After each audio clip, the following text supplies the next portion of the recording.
The film begins with the main character, Jake Sully, narrating his simple and peaceful life in Pandora as the chief. He and his wife Neytiri have 5 children, 2 sons, Neteyam and Loic, a daughter, Tuck, their adopted daughter Kiri, and a human boy named Spider. Jake continues by explaining that Kiri is the daughter of his dear friend Grace, who died while assisting the Na'vi people in their fight against humans. Spider, on the other hand, was left behind when all the humans returned to Earth after losing their battle. Jake claims that the kids play together and look out for one another. Despite their differences in color and size, Jack mentions that the children all live together as a family. Neytiri, on the other hand, dislikes Spider because he is revealed to be the son of Colonel Miles Courage, the evil man who nearly wiped out the Navis. Spider was apparently left behind on Pandora because he was too small to be transported back to Earth. Kiri, on the other hand, has a special relationship with Spider and adores him. Because the human boy has spent his entire life with the Na'vi people, he believes he is one of them. When Neytiri and Jack are talking one night, they notice some bright spaceships in the sky. The spaceships suddenly approach and begin wreaking havoc. The Omaticaya habitat is set on fire, resulting in widespread devastation and the deaths of many animals. A group of soldiers armed with robotic artillery emerges from the spaceships to finish off whatever is left of the place. Neytiri and Jake, who are watching from a distance, are surprised to learn that it is an RDA spaceship carrying humans to colonize Pandora and construct another main operating station. The action then shifts to one of the human laboratories, where scientists have created a Na'vi clone of the Colonel. He has been fed the memories and data collected prior to his death. As a result, the Colonel's clone knows everything except who and how he was killed. In addition to the Colonel, the scientists have created clones of other soldiers who were present during their previous attack on Pandora. As a result, the Colonel and his men are hellbent on destroying the Omaticaya, especially Jake. Meanwhile, Jake leads a Na'vi army toward the RDA train supply lines in an attempt to repel the intruders. He infiltrates it successfully and steals ammunition and food supplies. During the operation, one of his sons, Loic, disregards his orders and is injured. Jake scolds him and instructs him to be more disciplined the next time. The Colonel, on the other hand, meets his superior, General Ardmore, who informs him about the Na'vi's flying partners known as Scounds. They are currently attacking and slowing down their helicopters. Hearing this, the Courage devises a grand strategy to invade the forest, where they previously battled, and gather information about them. He and his other companions soon arrive at the forest. Regrettably, Jake's children are also playing in the same forest. The Colonel then looks around their previous battlefield and discovers his robotic suit, which still contains his remains. Loic notices all of this and immediately contacts his father via a voice transmitter worn around his neck. Jake takes note of this and advises Loic to stay away from them and leave quietly. He and Neytiri then fly toward the forest to ensure the safety of their children. Unfortunately, when Loic and his siblings attempt to flee, they are apprehended by humans. The Colonel examines their fingers closely and discovers that they are the children of his arch-rival. Neytiri and Jake arrive just in time to attack the soldiers. They are able to free the majority of their children, but not Spider. Unfortunately, the evil humans kidnap the boy. When the Colonel later asks Spider his name, he quickly realizes that he is his son. Back in Omaticaya, Jake approaches his wife and suggests they leave and travel to the eastern seaboard. He is concerned that Spider will reveal their location to the Colonel and his men. Jake also tells Neytiri that until he joins the tribe, the humans will continue to attack them because he is the one who killed Colonel Courage in the first place. Neytiri does not want to leave her lovely home, but she knows what her husband says is true. As a result, she is compelled to accompany him on his journey. General Ardmore, on the other hand, tortures Spider by putting him in a rotating machine. He tries unsuccessfully to elicit vital information from the boy. Spider is too devoted to his Na'vi parents and refuses to budge. Surprisingly, the Colonel cannot bear the sight of his son in this condition, and he immediately stops the spinning machine. He then approaches the general and informs her that he will deal with Spider in his own unique way. Later, in a separate room, he meets with the boy and assures him that he is not a bad person. He also reveals that he is here to return him to Earth.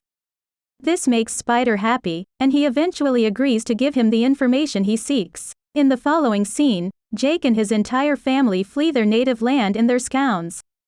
They finally arrive in Omaticaya, where another Navi tribe lives, after a few days of flying. Surprisingly, the Navis who live here are pale in color and prefer to stay in the water. When they see Jake and his gang, they begin making fun of their appearance. Neytiri, the tribe's leader, arrives soon after with his wife. He is skeptical of Jake and his family, claiming that they are unfit to survive in the water. However, desperate to save his family, Jake promises that they will adjust quickly. He then describes how he is being pursued by humans. When Neytiri hears this, he finally agrees to let them stay and provides them with shelter. He also requests that his children teach Jake's children to swim and use their special creatures to move around in the water. To fulfill the request, Neytiri's children take their new friends to the ocean and begin teaching them the fundamentals. Meanwhile, the ever-mischievous Loic attempts to communicate with a sea creature but loses control and falls into the water. Neytiri's children burst out laughing when they see him. While all of this is going on, the girl, Kiri, can be seen deep within the ocean. Surprisingly, she has adapted well to her surroundings and can even command some sea creatures. The next day, while Kiri is underwater meditating, Neytiri's son, Aonong, and his friends approach her and begin mocking her, calling her a freak. As a result, Loic arrives and punches Aonong. When Jake learns of the incident, he becomes enraged and orders his son to go apologize to Aonong because he is the clan leader's son. Loic reluctantly agrees and apologizes. Although Aonong forgives him in front of others, he is still angry inside. So, to teach Loic a lesson, he takes him to a predetermined location under the guise of swimming. Loic is completely unaware that there are dangerous sea predators nearby. A large predator swims at Loic quickly later, while he is fishing. Loic, terrified and afraid, looks around for assistance but is unable to find anyone. But then a massive creature named Pyakon appears and saves the day. With the help of its broad head, it dispatches the predator quickly. Pyakon is revealed to be a tulkun, a peaceful and intelligent creature. The Omaticaya regard thousands of tulkuns in the sea as their spiritual family. Pyakon is the largest and most powerful of them all. Meanwhile, Pyakon saves Loic and brings him to the surface. The latter also assists the creature by removing some harpoons that were apparently causing it pain. As a result, the two form a beautiful bond and become friends. Neytiri later summons Loic when he reaches land. The strict leader has discovered his son's misbehavior and demands that Aonong apologize. However, the selfless Loic accepts responsibility for his actions and lies about Aonong's involvement. This finally convinces Aonong that the new Navis aren't so bad after all. Loic eventually rejoins his brother and friends and explains how Pyakon saved his life. No one believes him, much to his surprise. Instead, they reveal that Pyakon is a murderer, which is why the other tulkuns abandon it. Spider, on the other hand, informs the colonel about Navi culture and takes him to Hallelujah Mountain to choose a scout for him. The colonel struggles at first, but he soon gets the hang of it and can fly it around. Soon after, he receives information about Jake's possible location and leads his army to the Omaticaya reef. When he arrives, he confronts some water Navis and asks if they know Jake. When the Navis say no, the evil humans murder one of them and burn down their homes. Regardless, the Navis stand by their statement. With no other options, the colonel orders his team to execute Plan B. Now he wants to slaughter a large number of tulkuns in the hopes of luring Jake out.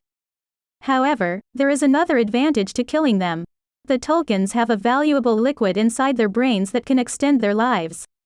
A single liter of this liquid will sell for millions of dollars on Earth. Soon after, some hunters begin pursuing the sea monsters. They hit them with numerous trackers, knocking them out.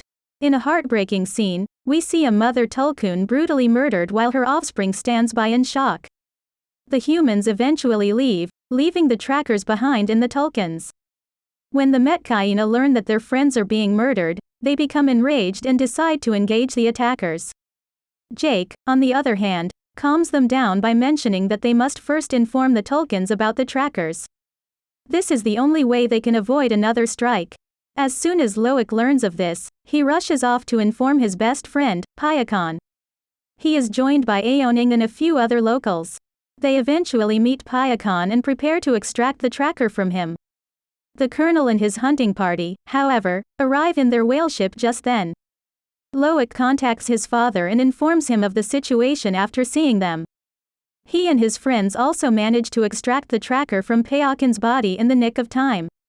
They then hide underwater while the colonel's crew searches for them. In the meantime, Jake approaches Tonawari and informs him that their children have gone missing. This concerns him, and he quickly orders his people to prepare for war. Jake and Neytiri grab their weapons as well, and the three of them rush to the battlefield. The colonel, on the other hand, orders his crew to attack the Tulkins and find Jake's children. They eventually find Kiri and Tuck and capture them in a net after a long search. Loic tries to tear the net but is dragged along with it to the whale ship. Soon after, the colonel arrives and cuffs them to the ship's railing. He then takes Loic's collar transmitter and requests Jake's surrender for the sake of his children's safety. Jake accepts his terms because he has no other choice. Payakan, on the other hand, notices his best friend, Loic, handcuffed to the deck and decides to save him. He leaps onto the deck and begins moving its massive fins in a risky move. This kills a large number of soldiers and destroys the ship. Using this distraction, Jake and the Metkayina launch their attack on the colonel and his army. They want to protect their children, but they also want vengeance. Meanwhile, Spider destroys the whale ship's controller, causing it to collide with the rocks and fill with water. Next, Jake and his eldest son, Neteyam, rush up the deck to rescue Loic, Tuck, and Kiri. The children are then ordered to return to safety, but Loic refuses. Instead, he makes the decision to save his adopted brother Spider. Neteyam joins him, and after some searching, they find Spider. The colonel notices them as they prepare to leave the ship and opens fire. Unfortunately, one of the bullets strikes Neteyam, leaving him severely injured. Loic and Spider rush him to the shore to see their mother, but he dies due to excessive blood loss. Neytiri begins crying and screaming as she watches her son die in front of her eyes. Meanwhile, the evil colonel uses his scout to capture Kiri and Tuck. He later connects with Jake and reveals that he has both of his daughters with him. After learning this information, Jake calms Neytiri down and convinces her to join him in saving their daughters. The latter agrees, and enraged, she calls her scout, grabs her bow and arrows, and flees towards the ship.